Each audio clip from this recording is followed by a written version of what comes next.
નમસ્કાર મિત્રો, મોસમ સમાચારમાં ફરી એકવાર તમારું સ્વાગત છે। ગુજરાતમાં નબળું પડેલું નૈઋત્યનું ચોમાસું ફરી એકવાર સક્રિય બન્યું છે। રવિવારે ગુજરાતના અનેક વિસ્તારોમાં મેઘમહેર જોવા મળી હતી, ત્યારે હજી 3 દિવસ સુધી રાજ્યના કેટલાક વિસ્તારોમાં ભારેથી અતિ ભારે વરસાદની સંભાવનાઓ છે। રવિવારે કરેલી હવામાન ખાતાની આગાહી પ્રમાણે ગુજરાતમાં આગામી 6 દિવસ એટલે કે 29મી જૂન સુધીમાં વરસાદ પડવાની સંભાવના રહેલી છે, જેમાં આગામી 2 દિવસ અમુક જિલ્લામાં ભારે વરસાદની તો કેટલાક જિલ્લાઓમાં અતિ ભારે વરસાદની પણ શક્યતાઓ છે। અમદાવાદ હવામાન ખાતાના ડાયરેક્ટર એ.કે. દાસના જણાવ્યા પ્રમાણે ગુજરાતમાં 2 દિવસ સુધી સાર્વત્રિક વરસાદ નોંધાવાનો છે। આ સાથે દરિયાકાંઠાના વિસ્તારોમાં સામાન્ય વરસાદ થવાની શક્યતા રહેલી છે। દક્ષિણ ગુજરાતમાં આગામી 3 દિવસ સુધી ભારેથી અતિ ભારે વરસાદ પણ પડી શકે છે। હવામાન ખાતાના જણાવ્યા પ્રમાણે આજે એટલે કે 24 જૂનના રોજ નર્મદા, સુરત, ડાંગ જિલ્લામાં ભારેથી અતિ ભારે વરસાદની સંભાવનાઓ છે, જ્યારે ભરૂચ, નવસારી, અમરેલી, ગીર સોમનાથમાં ભારે વરસાદ પડી શકે છે, જ્યારે દમણ અને દાદરા નગર હવેલી, વડોદરા, છોટાઉદેપુર, સૌરાષ્ટ્ર રિજનમાં રાજકોટ, જામનગર, દ્વારકાના વિસ્તારોમાં પણ મધ્યમ વરસાદની સંભાવના રહેલી છે। 25 જૂનની જો વાત કરવામાં આવે તો 25 જૂને દાહોદથી છોટાઉદેપુરમાં ભારેથી અતિ ભારે વરસાદની સંભાવનાઓ છે, જ્યારે ઉત્તર ગુજરાત, સૌરાષ્ટ્ર, કચ્છના વિસ્તારોમાં ભારે વરસાદની સંભાવનાઓ છે। 26 તારીખની જો વાત કરવામાં આવે તો 26 તારીખે બનાસકાંઠા, સાબરકાંઠામાં ભારે વરસાદ પડવાની સંભાવનાઓ છે। મિત્રો, રવિવારે દ્વારકાના ખંભાળિયામાં ફરી એકવાર તોફાની વરસાદની બેટિંગ જોવા મળી હતી। ખંભાળિયા શહેરમાં રાત્રિના સમયે મેઘરાજાની તોફાની બેટિંગ જોવા મળી હતી। અહીં 3 કલાકમાં 3 ઇંચ જેટલો વરસાદ પડી ગયો હતો। શહેરના નગરગેટ, સોની બજાર, રામનાથ રોડ સહિતના વિસ્તારોમાં રસ્તાઓ પર ગોઠણસમાં પાણી ભરાઈ ગયા હતા।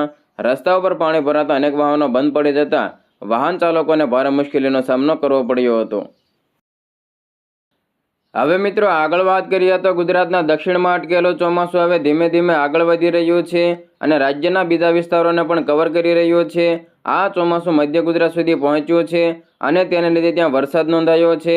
હવામાન ખાતાના જાણકાર એટલે કે અંબાલાલ પટેલે આગાહી કરી છે, રાજ્યમાં ભારેથી અતિ ભારે વરસાદની સંભાવનાઓ છે। અમદાવાદમાં પણ વાદળછાયું વાતાવરણ થઈ ગયું છે। હવામાન ખાતાના જાણકાર અંબાલાલ પટેલે જણાવ્યું છે કે રાજ્યમાં હવે વરસાદનું જોર વધવાનું છે, તેમાં પણ દક્ષિણ ગુજરાત તો વરસાદથી તરબતોડ થઈ જવાનું છે। સુરત, નવસારી, તાપીમાં 4 થી લઈને 5 ઇંચ જેટલો વરસાદ પડી શકે છે, તો ડાંગ, આહવા અને વલસાડમાં 7 થી લઈને 8 ઇંચ સુધીનો વરસાદ પડવાની સંભાવનાઓ છે। આ ઉપરાંત સૌરાષ્ટ્રમાં જામનગર, રાજકોટ, સુરેન્દ્રનગર, ભાવનગરમાં ભારે વરસાદ પડવાની સંભાવનાઓ છે। મધ્ય ગુજરાતના ભાગોમાં આગામી 3 દિવસમાં સારો વરસાદ પડી શકે છે।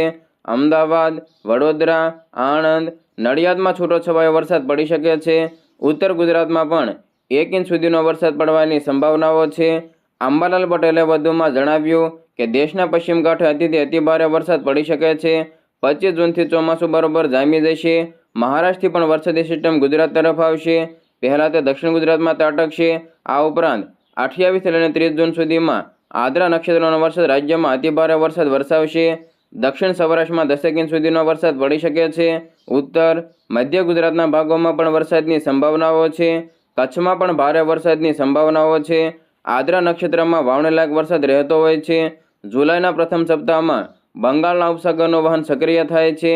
બંગાળની ખાડી અને અરબી સમુદ્રમાં લો પ્રેશર સક્રિય થશે અને જુલાઈના પ્રથમ સપ્તાહમાં મોટાભાગના જિલ્લાઓમાં ભારેથી અતિ ભારે વરસાદની સંભાવનાઓ છે। હવામાન વિભાગે પણ સારા વરસાદની આગાહી કરી છે। રાજ્યમાં વરસાદ અંગે હવામાનની આગાહી પ્રમાણે આગામી 7 દિવસ રાજ્યમાં સાર્વત્રિક વરસાદ રહેવાનો છે। રાજ્યમાં ક્યાંક ભારે તો ક્યાંક અતિ ભારે વરસાદની પણ સંભાવનાઓ છે। મિત્રો, સાઉથ ગુજરાત, સાઉથ સૌરાષ્ટ્રના અતિ ભારે વરસાદની સંભાવનાઓ છે। સાયક્લોનિક સર્ક્યુલેશન અને વરસાદી ટ્રફને લીધે વરસાદ આવશે। ભરૂચ, સુરત, નવસારી, ડાંગ, અમરેલી, ગીર સોમનાથમાં ભારે વરસાદ પડવાનો છે, તો 24 જૂને દાહોદ, છોટાઉદેપુરમાં પણ ભારેથી અતિ ભારે વરસાદની સંભાવના રહેલી છે।